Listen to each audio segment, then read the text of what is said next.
Coming up next on the Passion Struck podcast. Strategy by design. And I have learned that throughout my business career, as well as that it's not just like one thing fits everyone or every team or every job or every role or every relationship or friendship. And so it's really kind of looking at it uniquely and what works in this moment. And guess what? If it doesn't work there, then we switch and we try a new strategy. Welcome to Passion Struck. Hi, I'm your host, John R. Miles. And on the show, we decipher the secrets, tips, and guidance of the world's most inspiring people and turn their wisdom into practical advice for you and those around you. Our mission is to help you unlock the power of intentionality so that you can become the best version of yourself. If you're new to the show, I offer advice and answer listener questions on Fridays. We have long-form interviews the rest of the week with guests ranging from astronauts to authors, CEOs, creators, innovators, scientists, military leaders, visionaries, and athletes. Now, let's go out there and become Passion Struck. Hello, everyone, and welcome back to episode 132 of Passion Struck. And thank you to each and every one of you who come back weekly to listen and learn how to live better, be better, and impact the world. And if you missed yesterday's interview, it was with retired astronaut Nicole Stott, where we discussed her journey to both the International Space Station and to the depths of the ocean as an aquanaut, and additionally, her most recent polar expedition. My solo episode, if you missed last Friday, was on how do you learn fears and why it's so important to do so. And earlier in that week, we had on a behavioral therapist named Lori Singer, and I interviewed Liz Fosseline, the co-author of the new book, Big Feelings. Now let's talk about today's guest. Ann O'Neill is a former WNBA player with the Sacramento Monarchs and was also an academic and All-American at Iowa State. She broke the Iowa State high school scoring record and was later inducted into the Iowa Girls Basketball Hall of Fame. Today, following a 12-year tenure in athletic and healthcare industries, Ann took her expertise to Palo Alto Networks, where she is now a cyber transformational leader. She is also the co-host of the Get Busy Livin podcast with Barry Gottlieb. In today's discussion, we go into how she first developed her passion for playing basketball and why it defined so much of her early life. We go into the complexities from both of our perspectives of being a Division I athlete and how she persevered through injury to become both an academic and All-American. The biggest lessons that she learned from playing both at the professional level and in Division I, her experience playing for Bill Fennelly, who is one of the winningest coaches in women's collegiate basketball, what it was like to be with the Sacramento Monarchs when they won the WNBA title, how she transitioned into her current career, became a mindset coach, started her podcast, and how she has developed resiliency, and you can too. Thank you for choosing Passion Struck and choosing me to be your host and guide on your journey to creating an intentional life. Now, let that journey begin.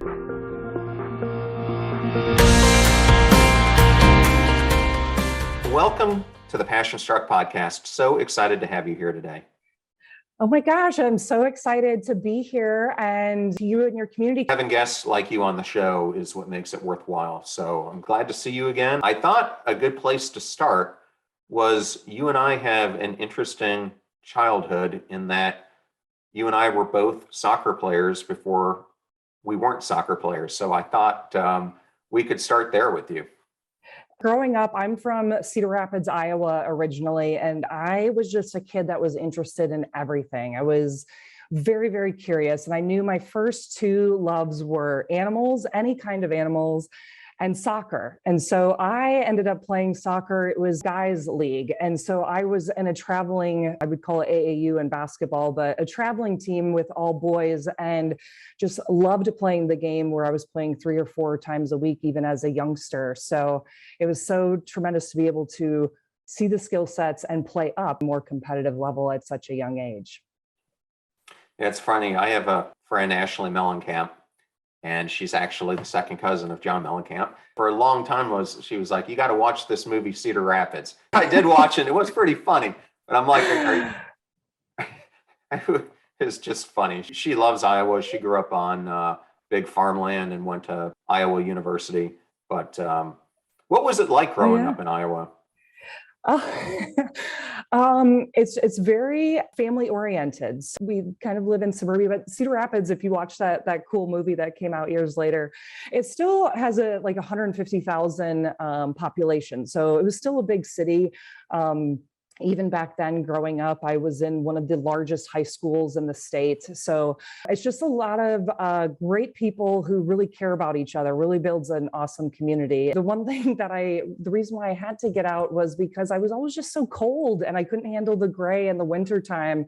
So I ended up moving. I now live in Miami. I moved here about 8 years ago and I love the sun. I love the Groundhog's Day of it being warm, but that's why I ended up moving from soccer at such a young age into basketball, because it was so cold during the winter that we needed some indoor sports. So I started to move a little bit more from soccer and started playing a little bit more basketball where I could practice nonstop. So that's a little bit about Iowa and also the transition from one sport to the next. Yeah. So when you started playing basketball, did you just pick it up right away, or was it something that you had to work at? Well, it was definitely entertainment, like I said, in the winter time. And I played on a all girls team that was a traveling team just from around the city. This is probably back when I was around the age of 10 or 11. And even then, I was one of the tallest players on the team. So right now I'm 5'11". But back then I was one of the tallest players. I was actually playing post. And this is kind of how I ended up getting a little bit more involved in basketball, as I was playing like the Shaquille O'Neal position, the down low position, if your listeners are familiar with basketball. And then I went to a camp at the University of Iowa and I was in 6th grade and I had been working on my post moves, like I said, down close under the rim. And they go, well, how tall is your dad? And my dad, I said, 6'1". They go, how tall is your mom? And they go, 5'2". And I said, 5'2". And they're like, 5'2". They're like, you need to start working on your ball handling. So from that moment on in 6th grade, I started really focusing on my shot and dribbling nonstop, because I absolutely loved the game, but I wasn't going to grow too much taller than where I was at that age. But I ended up being, like I said, 5'10", and I just really focused a lot of my energy and effort on ball handling and shooting. And there was one tournament I went to in Terre Haute, Indiana, and it was like the national 11 and under nationals. They have all those cool tournaments when you're a youngster. Internationally. And so I went to this awesome tournament and everyone was taller than our entire team. And so I realized I had to put in a lot more effort into my game. So between the comments about working on your dribbling and seeing other girls from throughout the nation who were incredible at basketball and so much taller, I was going to have to find a new skill set to elevate my game. Yeah, and then I think you went on to become one of the leading, if not the leading scorer in Iowa. High school basketball? That's right. Yes, I was. My freshman year at Cedar Rapids Kennedy High School, I actually led the state in scoring. It was the first time in 80 years that a freshman had ever led the state in scoring, and that's throughout the entire year, like points per game average. And I even remember my first high school game. I came out, and if anybody's familiar with basketball out there, they put a box and one on me, and I hadn't even played 1 minute of high school basketball. So I didn't get to sneak up on anyone, but we had a really great team and great teammates and great coaches. And I was just able to really kind of find my shot, and I perfected that through hours and hours and hours and hours of dribbling and shooting on my own, and then during the AAU circuit. Okay, well, so then you kind of did the same thing I went through, and you got to do a number of college visits, and we actually had a few of them in common. One of my favorites was Duke. The funny thing for me was I went on the 5 visits, and then I went to the one place that I never visited. Oh, really? Where did you choose then? I ended up going to the Naval Academy, but my dream ever since I was young was really to go to the University of Michigan. I think my grandparents just thought that there's no question he's going to Michigan, especially after I got a scholarship. And I just went, and something just didn't feel right with the coach. And And I just didn't feel that bond that I was hoping for. And so I ended up being recruited by the track coach, Tim Cooksey, but our main cross country coach, which was my better sport, Al Cantello, did something I think you experienced at Illinois before you went to Iowa State. And that is, when you're a runner and you've reached the heights that you've reached, when you have a coach who then tries to change the anatomy of how you're running and get you to do things that are completely foreign, it really messed me up psychologically, as well as the way I was performing. And so I think you experienced something similar.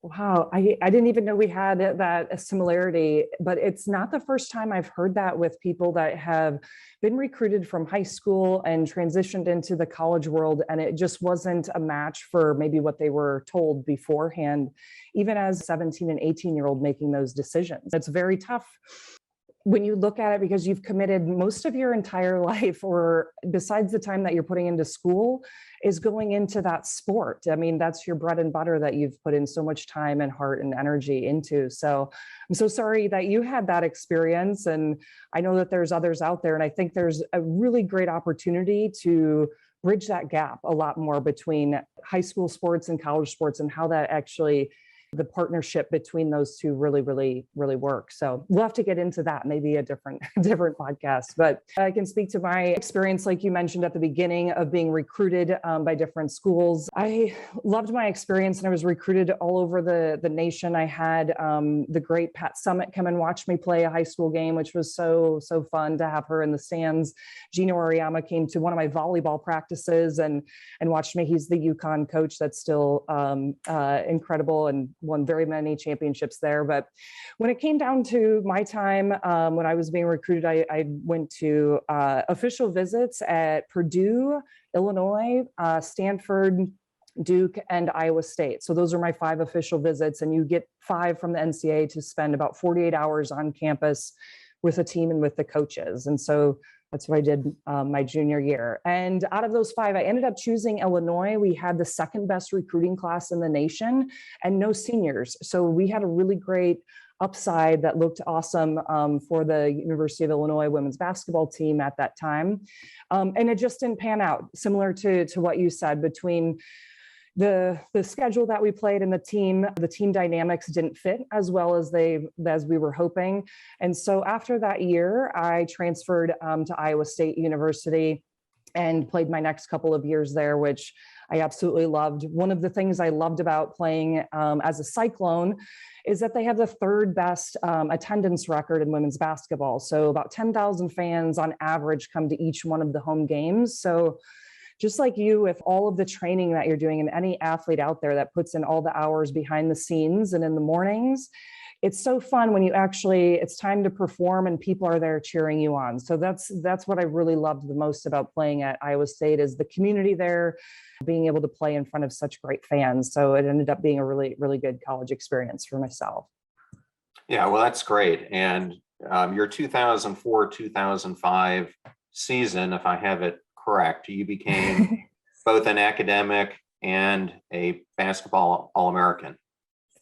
Yes, that's right. I know that you train a lot of high performers in your field. And it's one of those things, if you're a high performer in one area, it's very hard to be a low performer in other things. And so you kind of set that mindset on being the best and challenging yourself as much as possible. So I knew I wouldn't be playing basketball forever. That just wasn't in the cards. But being able to have that academic All-American and really excel in the classroom was really great for me, because it really showed that I could balance both my focus on athletics and also be growing and learning as much as possible in academics. So yeah, it was really cool feat to do both. Well, it is a big feat, because what I experienced is there's a tremendous time commitment that you put to Division I sports. That's something, youngster was listening to this, or their parents were listening to this. I mean, that is something that I would really impress upon them, is when you go to these programs, in a way, they kind of own you, because they're paying for your scholarship. And so you completely need to be invested in it and put the time, which is going to be an enormous sacrifice, especially for us, where we were many times of the year doing 2 years, kind of like swim practice. And I don't know about you, but a lot of the time, because of the extensive workouts that they put you through, I mean, you're just exhausted. And so trying to balance in the academics can be tough. Oh, definitely. I'm smiling thinking about some of those like really early morning, what they call fun runs when you're running 400s or 800s, just getting in shape to play basketball, lifting weights all the time. So it is a full-time commitment, a full-time job. Just in the last couple of years, it's really been great to see the NCAA embracing, it's called NLI, the name, likeness, and image for these athletes, where many of them can get paid for wearing the jersey and having their name on the university. And I know that's just starting to unfold, but it's really great to be able to see that there's so much commitment here by these athletes, whether it's their school, academics, even the community service time that you put in, and then obviously performing at such a high level. It's really great to see being able to balance both with the NCAA. And well, it'll be fun to see how that unfolds for sure. Yeah, do you think it will be for the better or for the detriment? Right now, it's too early for me to really make a call on it. The best thing that I've been able to do is I've been able to see it as an athlete, what it looks like. I've been able to see it from a coach, what that looks like. And I also for a few years worked for as a TV color commentary. So I was able to watch it almost as like a third party for Fox Sports and being able to call the games. So you can see the sport from every angle. And I think from any angle you look at something, if you look at a holistic hologram of something, it's going to have its positives and negatives. So the jury's still out right now, but I do see positives and negatives on both ends. So we'll see what shows up here, even just coming this year. Let's just take NCAA football. I'm wondering for like a Nick Saban and some of these coaches where now the player doesn't feel like they're getting enough playing time. They don't feel like they're getting enough exposure. It's just creating this enormous transfer of athletes who go from one place to another. That transfer pool, yes, it just keeps growing and growing. Anytime they start something new, you don't have your hands wrapped around every angle of it, but it's really been interesting to see, even from a football perspective, what that looks like to be able to transfer easily. And like you said, yes, when I transferred from the University of Illinois, that was part of the deal, is that you had to sit out for a year. So I was on the practice team at Iowa State while the team played for that entire year. So you're still training, going to every practice, going to every game, and you have to sit out during that time. Yes, I did want to talk about before we go into your NBA career. So you started experiencing injuries when you were in college, as I understand it. Going back to that story I told you, when I switched my running gait, it started to cause me to get repeat stress fractures.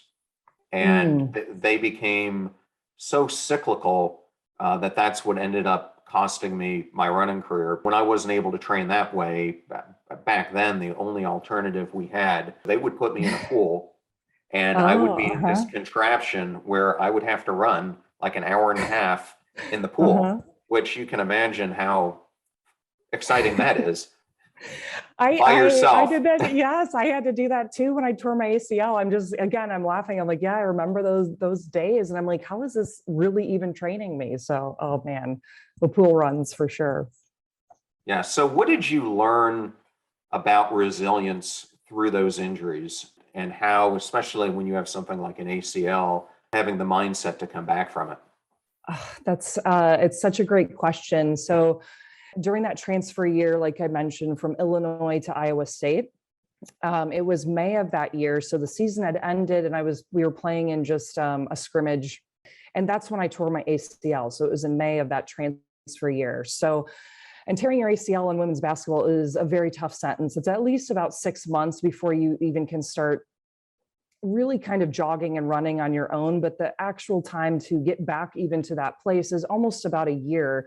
I mean, think about it. I remember when I first went in after my ACL and they're like, just flex your quad muscle. And, and you're like, I'm just flexing my quad muscle. That's how I'm going to get back and play in the Big 12 conference and play into the top leagues. And I'm just like, oh my gosh. So you have to start from scratch. And what ended up happening, I ended up having a torn ACL. You overcompensate a little bit for that. And throughout those next couple of years, I tore my plantar fasciitis, which is the arch in your foot, which is no fun to do that. Been there myself. Gosh. I actually did it. Yeah, it came down on a jump shot and ripped the arch of your foot. And so that means you have to be in a boot for 3 months. And so what I really realized during that time is how interconnected things really are in your body. If you overcompensate for one area, like a torn knee on one side, and put all your pressure on the other, you're not doing your body any favors. And so it was really kind of learning about balance, interconnectedness, and taking care of your whole self, not just one part of the injury. It's really a full body experience, mental, physical, spiritual. It was all of those things to be able to come back and have some really great years with the team where we went to the NCAA tournament and I performed at a high level. That was kind of correlated that if I played well, our team ended up playing well. I had to take on some of that responsibility, but we had an incredible senior class that really wanted to get to that NCAA tournament, and we did.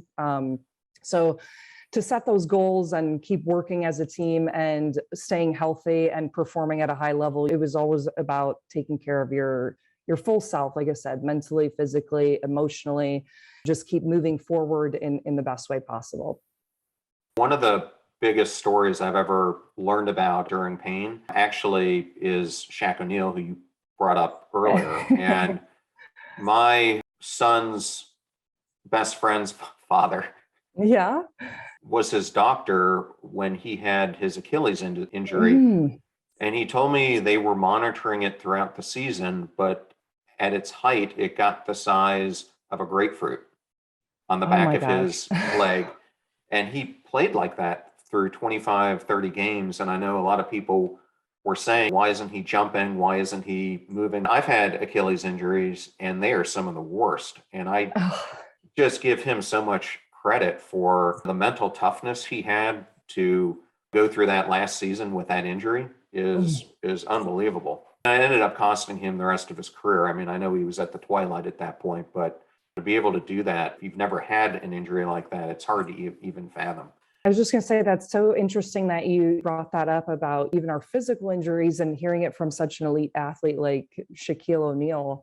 And more so these days, there's a lot, and we wouldn't even know that. We're just watching the basketball game, right? And watching him play, and why isn't he jumping? And that's what we're thinking about. And now these days, I love that athletes and student athletes are talking so much more about mental health and emotional health that goes on behind the scenes of getting ready to play and perform. And that's not even just about some of the injuries that they're dealing with. I know Michael Phelps talked a lot about that. Some of the U.S.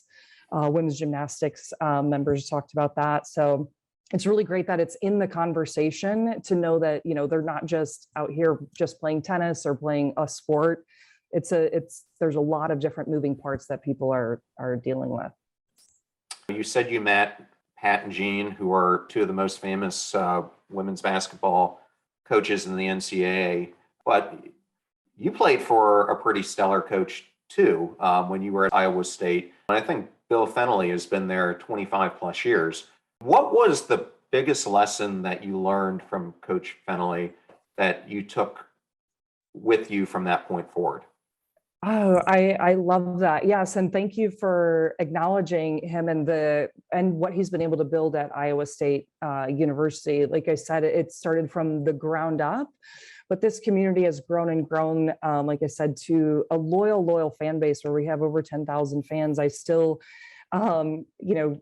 have DMs from people from our fan base that just still want to stay in touch and say, you remember that game and things of that nature. But yes, he's one of the most successful coaches. And I love that he always coached just depending on the team that we were playing. So a lot of coaches in NCAA just have their one style and that style is going to work versus anybody. And he was so strategic on each player and each play that it really made a difference for each individual game. It was like strategy by design. It was basketball by design all the time. And so lots and lots of our practices were extremely strategic on the defense we would play against certain players and the offense that we would run, again, just depending on the personnel that was in the game. And, then we're also dealing with injuries and who's playing and the playing time. So I would think that that's probably one of the biggest things about Coach Fennelly that I learned is strategy by design. And I have learned that throughout my, my business career, as well as that it's not just like one thing fits everyone or every team or every job or every role or, every relationship or friendship. And so it's really kind of looking at it uniquely and what works in this moment. And guess what? If it doesn't work there, then we switch and we try a new strategy. So he's tremendous and they're having such a great year. And I'm hoping to get back and take my nieces to a game soon. Yeah, well, that's great. Well, and you guys were, I think, 23-7 your senior year as well. So that's not too shabby either. Third in the Big 12, if I have it right. But yes. Yeah, I love that. Mm-hmm. You've worked for all these years. You've got your eyes set on going to the WNBA. What was it like as you're sitting there on draft day as an athlete, waiting to see when your turn was going to come, if ever? Oh my gosh, I love this question, and it's going to be kind of a funny answer. So actually, no, I was nursing my stress fracture at this time, and there was actually a football scrimmage, like red and gold scrimmage happening then in the springtime. And back then, the WNBA draft wasn't as popular as it is now, where everyone goes to New York City or wherever, and even through Zoom. It's a very big deal on ESPN and ABC. But back then it wasn't. I actually got called and was told, you just got drafted 30th in the WNBA draft. And I was like, what? I didn't even know. So I actually had no idea. So it was actually such a surprise. And it was just a wonderful experience, because at that time, I was really just focused on getting us to the NCAA tournament and playing as far as we could. And again, I was kind of working with a half a wheel, I was getting shots before the game to not be able to feel the pain in my stress fracture in my ankle. When the season ends, it's such a sad time, because I just spent 4 years with some of the greatest people and greatest friends and having some of the best memories. So to be able to get that call was just such a great surprise and exciting time to continue the basketball journey and say I got to that next level. Like I said, my main goal was really for our team to work at the NCAA tournament. I even had on my sneakers throughout the entire season, I had NCAA or bust written on my sneakers. So that was the main focus, and that was just icing on the cake to be able to be drafted and be able to go on and play a little bit for the Sacramento Monarchs. Yeah, what must have been such a special feeling. And I did want to ask, I've got a friend who, he was an All-American first team Big 12 out of Kansas State in football. And he got drafted second round, went and showed up for NFL training camp. And he said, here I am, I'm thinking I'm big man on campus coming into the league. And he told me that when he got to the NFL, the amount of speed, agility, and just like power that these players had just blew him away. He said within like 2 weeks, he just came to this realization, I'm really not that good. Did you find that same thing when you joined the WNBA?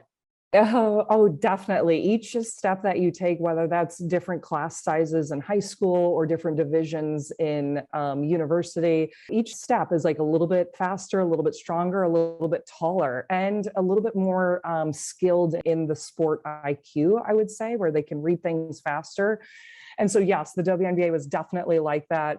I was one of the shortest players on the team. And so you just had to adjust. I might have a 6'3" guard that's guarding me, and how do you get free? How do you open up against that? And yeah, it was so fun to be able to be a part of it and see the top athletes play. And I was injured during that first year, but the awesome thing about Sacramento Monarchs is they actually won the championship that year. And so I was called back a second year and I was able to play in Madison Square Garden, which was so fun. And then we went to the White House and got to meet the president because they had won the year before. So I was playing with some of the most elite athletes in some of the coolest arenas that I had watched Michael Jordan and Larry Bird play in. So I got to say, it was just an unexpected opportunity that I made the most of and had so much fun, and just really love to also see the growth that it's gained over the years, and how incredible all these women are out there in the WNBA. So it's super fun to watch and say I was a part of it for a short time.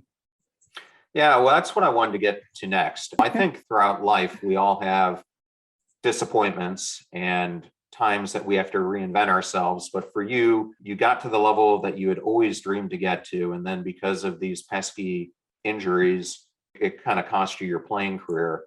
And what was that like? And what did you have to do mentally to make that switch that you were going to take your life in a different direction?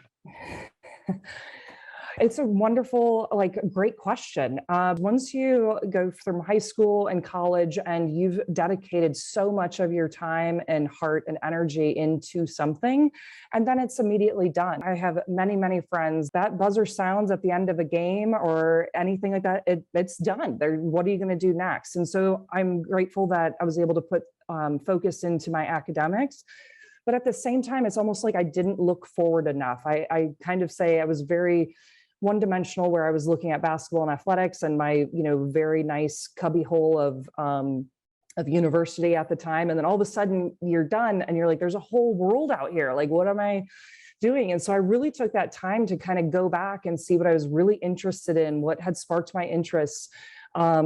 I got into TV color commentating, which was incredible to be around the game and see it from a new point of view and be able to share the stories of the athletes and coaches, which was very fun. And then I also coached Division I basketball at Eastern Illinois University for a couple of years. So I stayed around the game. And then at that point, I was like, I really, really know a lot about basketball. I had immersed myself into basketball and the sport. And I took that time to say, what else am I interested in and what else can I do? Because I can always come back to basketball and spin the ball or dribble or shoot a little bit if I need to, know the pick and rolls. But what else can I add to my skill set? And so that's really kind of where I started looking, and I wanted to challenge myself. And I got into the business world. I started working in the dental and medical fields as a sales rep, which were a great opportunity for me to learn a lot about products, learn how to work in a team in a new way, a totally new way that wasn't a sport, and then also still be striving towards a goal and helping out the community at the same time. So it was a great way for me to start learning new skill sets. So that's kind of where I started creating from that place forward. I wanted to ask you, before we move off of basketball, just a couple more questions about sports. And the first question would be, what is the importance of ferocity in sports? How do you play aggressive yet under control? Ooh, I love that question. It goes back a little bit to when we talked about injuries and you're playing as a whole person.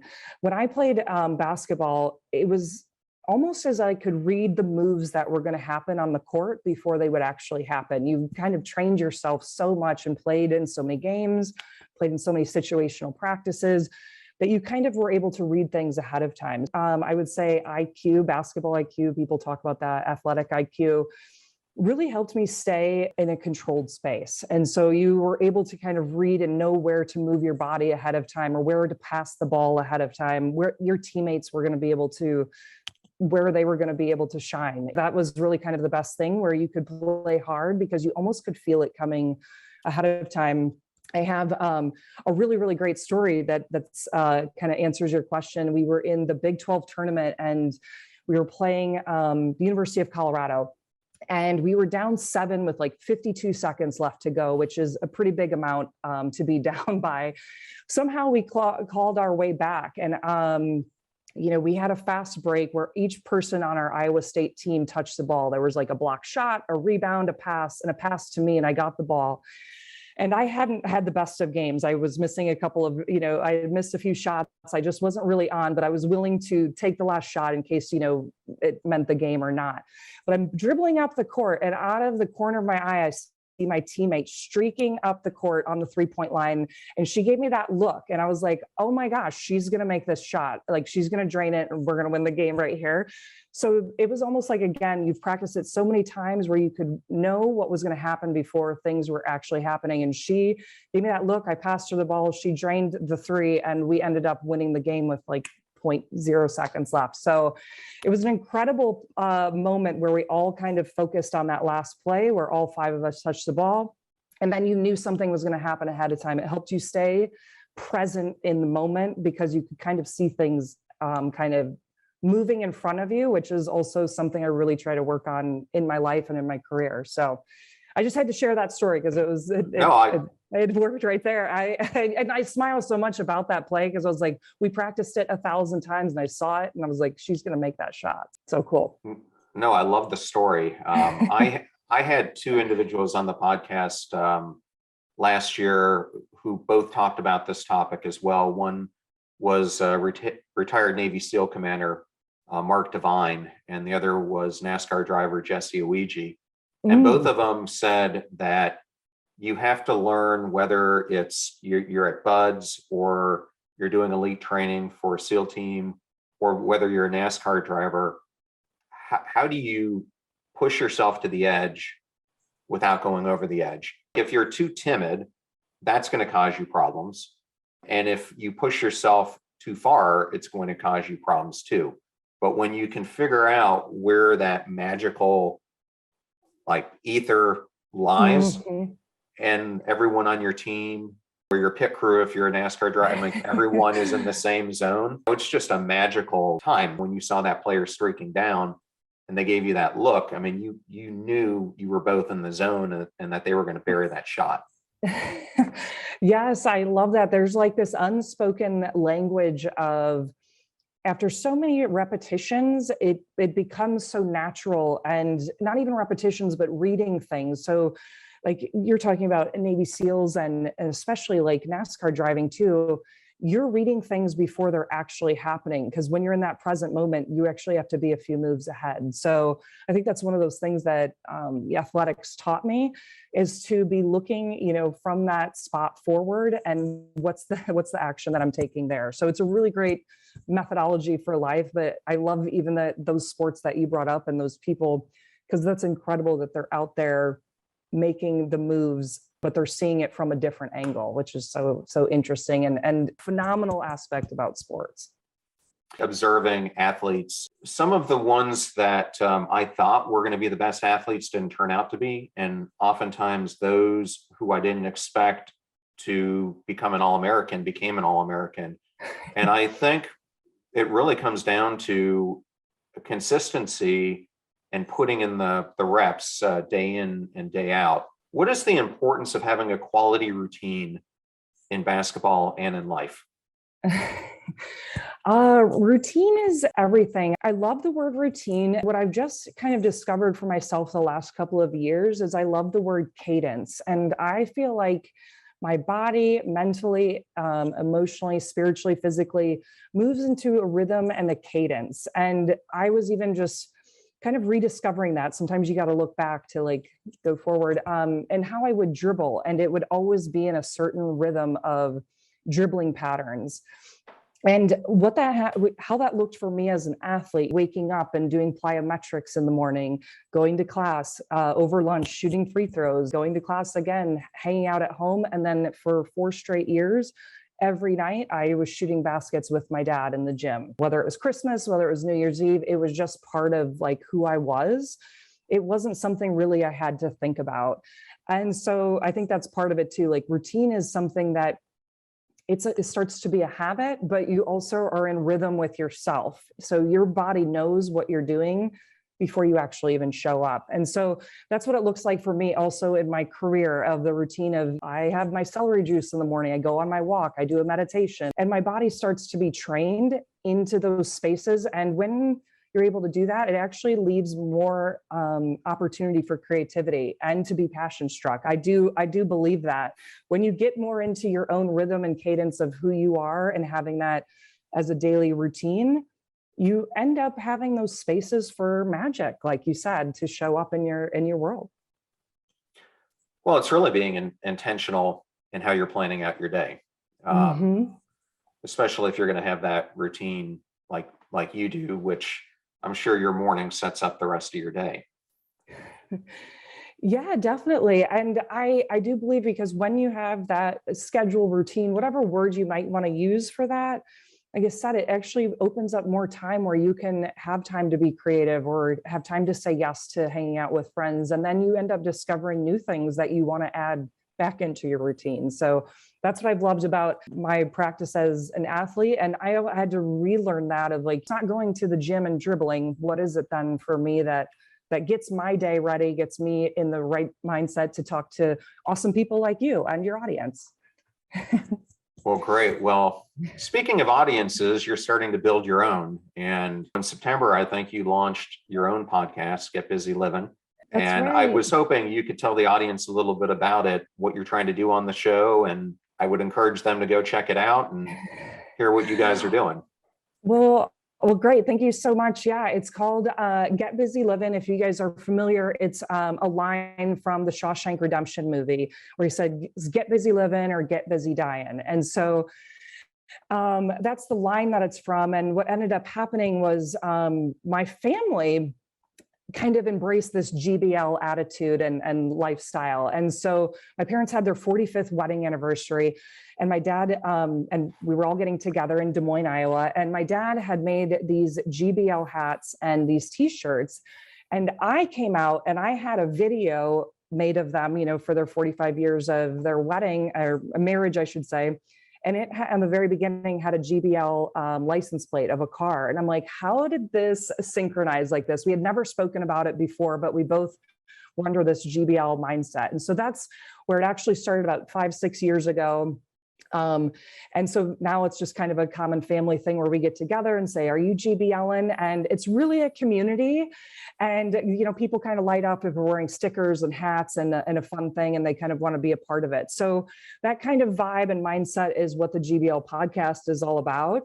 You can use YOLO or Carpe Diem, as the kids say, but it's just about being in the present moment and really being in that mindset that anything can happen and anything's possible, and let's have a good time doing it. So the podcast is about good vibes, great people like yourself, which is, people with growth mindset who want to keep on building out a great future. And then the piece that I'm really excited about is everyone on the show brings in a nonprofit or a charity where we can give back and learn new ways of giving back. COVID threw a little bit of a wrench in a lot of volunteering and time. And so this is a way to learn about how people are being bigger than themselves out in the community. And so it's good vibes, growth mindset, and giving back. We've had, like I said, there's only been 5 episodes, but we've had some great people. Mac Anderson is the very first episode who started Successories. So we kind of circle back to athletics with those motivational poster company. He was on there and shared about how he built out that company. And everybody that's been on has been super fun. And they're about 25 to 30-minute episodes. And it's just been a great experience to be able to meet so many awesome people and share their story and share their charities. So that's what I'm up to. Yeah, that's great. And I love the philanthropic twist. Yes, yes. Yeah, that's one of the favorite things I've had with this show is it's become a great way to highlight what I call our everyday heroes, because I think we live in this society where, these heroes that we tend to emulate are people with superpowers or seem bigger than life. And I think they're everyday heroes walking around us all the time who don't get the attention, who are living their authentic selves and contributing immensely to society in different ways. And so those are the stories I love to highlight on the show. I love that. And we have so much synergy, and that's why we were able to connect on that, because yours is about living with intentionality, and that's very similar of, intention. We're right here in this moment. What can we create, and how can we be bigger than just, ourselves on that kind of thing? And that's what you're creating with your entire brand. So I'm so happy to be a part of it. Yes. Well, thank you. So you also, and I didn't want to leave the interview without having a little bit of a chance to talk about this. You're also a cybersecurity senior leader. I used to be a chief information security officer, so it's a topic I'm familiar with, although in the years that I've been out of it now, it was important then, and it has just reached a point of being so vital across not only every industry, but geopolitically, everything else. So how do you just keep track of everything that is going on with cybersecurity? Because it just seems like every day I look at something, there's new technology, new protocols, new doctrine that's coming out. So that must be pretty challenging. It definitely is. And it's something that every organization and people individually need to be watching out for with cybersecurity, because there's so much digital transformation.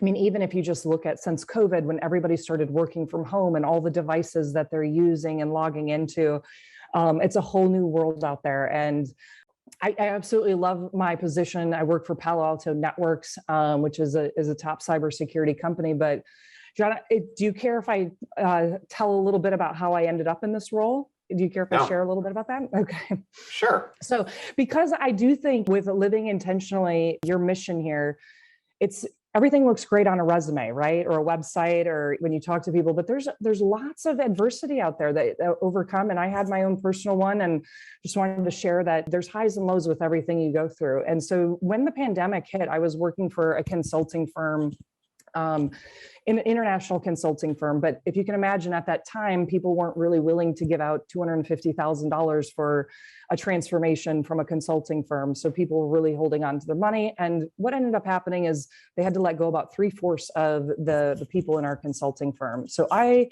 lost my job in September of 2020. During that time. And so that was the first time it's ever happened to me. And you think that you're secure and you have had all these experiences. And I was there sitting looking like, well, I know that there's going to be a really a silver lining to this situation, but I'm going to need to find it and create it for myself. And so many of the people that were let go in that consulting firm jumped right into different positions, other consulting jobs. And I really wanted to take the time to set and look at where I was at, kind of that divergent focus, from a high level focus. Where do I want to be in 2023 or 2024? And I really loved it when I was an athlete, that reverse engineering, where I would set a goal in the future and work backwards from that. And so that's kind of what led me to cybersecurity, is what was really happening in the world. Everything was tech, and everything needed to be secured. And so I really started focusing in on that career. But what I really did was kind of looked at my animal instincts. It's one of those psychology things that I really lean on hard as I try to get out of all this language. And animals don't have language. So I always was like, okay, I'm going to lay like a lion and just rest until I'm ready to go. They really listen to their instincts and intuition. And that's where I was leading me towards this industry, this position. And so I waited 6 months until I found the right one. And, after 7 interviews with Palo Alto Networks, it worked out. It was a match made, but I don't think if I would have taken that time to really listen to my instincts and where I wanted to be in the future, even, 2 years down the road, I might have, made some wrong turns. So I'm very, very happy that is one of the main strategies, is that setting yourself in the future and working backwards from that, even during, some rough times when I didn't know what was going to happen next. Yeah, well, thank you for sharing that. I think it's important for people to hear. Well, if people wanted to get a hold of you, I guess probably not at Palo Alto unless they want to, but what are some of the best ways socially to connect? Right. Yeah. Thank you so much. So on LinkedIn and Instagram, my handle is Hey Ann O'Neill. So it's ANNEONEIL, Hey Ann O'Neill. And my website is www.annoneil.co. And you can reach out to me in any of those places, and love for you to find the Get Busy Livin podcast after you listen to Passion Struck. We'd love to highlight any kind of nonprofits and charities that, maybe we should be taking a look at. So that would be great. Okay. Well, I always end with just a couple fun questions. Okay. I love it. So if there was an WNBA player that you could have on your podcast, who would it be? Oh man, I love Candace Parker. They just won the WNBA championship, and she played for Pat Summitt at the University of Tennessee. And I think there's so many lessons and learnings that she's had, whether it was in her collegiate career, her time growing up in Chicago, and then moving around from the LA Sparks into the Chicago Sky, and then winning that championship. So I'd love to be able to chat with her. And I know that it's more than just basketball for her. So it'd be really fun to check that out. Yeah, she has had really an epic career. And she can dunk. So I got to talk about that. Another question would be, you get invited to be the host of the late night show, and you get to do car karaoke. What star would you like to do it with you? Oh my gosh. Oh, this is such an amazing question. And my answer is Lady Gaga. She is my answer for almost anything. But even though she already sings, but I just love her vibe and her personality. She can be a chameleon on and off the stage. She's about giving back. She's about being authentic. And I think she would be a ton of fun in a car. So I would say Lady Gaga. Okay. And then is there a favorite book that you have that you would encourage the audience to read? Yes, I have. Well, I have quite a few.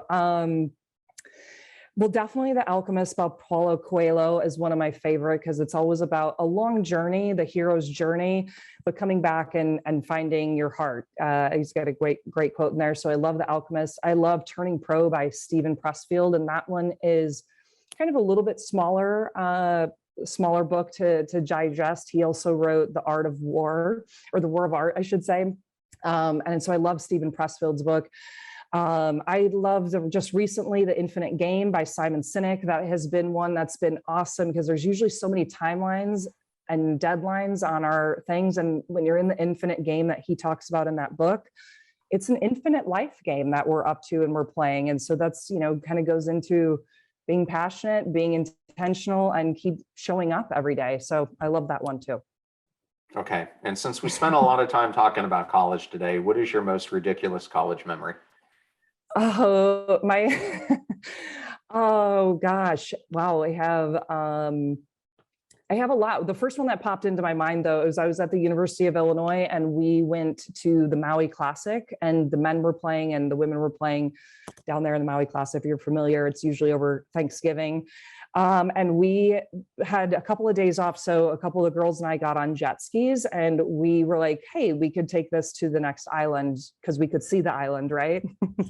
But in Hawaii, if you guys have ever been to Hawaii, or you know their waves are like 20 or 30 or 40 feet tall. So we were flying over on the jet skis over these huge waves, literally just, set a goal to go to this island, and we lost gas. And so then we're on all of these waves. And fortunately, the jet ski people were taking tabs on where we were at and came and got us. But that was a little scary for a while. But just the intention of us thinking that we could get to the next island, and, also being in Hawaii where the waves are just absolutely insane. So it was terrifying, but also thrilling. And I'm very happy that we got back to shore. Yeah, definitely not the Caribbean. And back to the tournament. Yes. Well, Anne, thank you so much for joining us on the show today and sharing so much of your personal wisdom. Yeah, thank you so much for having me. I love what you're up to here in creating. I can't wait to see the growth and meet some of your awesome community as well. So thank you so much for having me and being able to share this story. What a great interview that was with Anne O'Neill. And I'd like to bring up a couple of the past interviews that we spoke about. One is with my friend, the one and only Navy SEAL Commander, Mark Devine, episode 65. And also my interview with NASCAR driver Jesse Uigi, episode 61. And over the upcoming weeks, we have some truly amazing guests coming on the show, including Gretchen Rubin, Tricia Manning, Jordan Harbinger, Admiral James Stavridis, and Kathy Heller, just to name a few. And if you are new to the show and you would like to introduce it to friends or family members, we now have episode starter packs. These are collections of your favorite episodes organized by topic, which gives any new listener a great way to get acquainted to everything that we do here on the show. Check them out both on Spotify and on our website at passionstruck.com/starter packs. Now, I hope you apply the lessons from today's interview and go out there yourself and become passion struck. Thank you so much for joining us. The purpose of our show is to make passion go viral. And we do that by sharing with you the knowledge and skills that you need to unlock your hidden potential. If you want to hear more, please subscribe to the Passion Struck podcast on Spotify, iTunes, Stitcher, or wherever you listen to your podcasts at. And if you absolutely love this episode, we'd appreciate a 5-star rating on iTunes and you sharing it with 3 of your most growth-minded friends so they can post it as well to their social accounts and help us grow our Passion Struck community. If you'd like to learn more about the show and our mission, you can go to passionstruck.com where you can sign up for our newsletter, look at our tools, and also download the show notes for today's episode. Additionally, you can listen to us every Tuesday and Friday for even more inspiring content. And remember, make a choice, work hard, and step into your sharp edges. Thank you again for joining us.